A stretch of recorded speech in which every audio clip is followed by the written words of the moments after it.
সপোন আছিল সৰুৰে পৰাই ভাৰতীয় সেনাবাহিনী যোগদান কৰাৰ।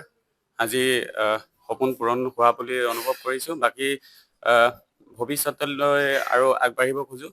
বহুত কষ্ট কৰিছিলোঁ। সৰুৰে পৰা এটা সপোন আছিলে যে দেশ মাতৃক সেৱা কৰিবলৈ আগবাঢ়ি যাম, আৰু ১.৫ বছৰ দিনে যি কষ্ট কৰি আজি সেইখিনি জেগা পাবলৈ মানে সক্ষম হৈছোঁ।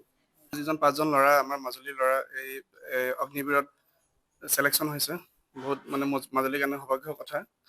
ভাল লাগিছে আৰু তেওঁলোকৰ উজ্জ্বল ভৱিষ্যত কামনা কৰিছোঁ মই। তেওঁলোকক মই মোৰ ফালৰ পৰা যিখিনি মই জ্ঞান দিব পাৰোঁ, যিখিনি মই ক'ব পাৰোঁ মোৰ এক্সপিৰিয়েঞ্চৰ পৰা মই তেখেতক কৈছোঁ। অশেষ কষ্ট আৰু ত্যাগৰ ফলত এইখিনি তেওঁলোকৰ সফলতা হৈছে, আৰু আগন্তুক দিনত আমি আশা কৰিছোঁ আমাৰ অঞ্চলৰ উদীয়মান যুৱক যুৱতীসকলে এনেধৰণৰ যি খেলা ধূলাৰ লগত জড়িত হৈ আৰু যি এটা তেওঁলোকৰ যি প্ৰফেশ্যনেল লাইফটো নিজে মানে গঢ় দিব লাগে, তেওঁলোকক এটা আদৰ্শ হিচাপে লৈ পিনি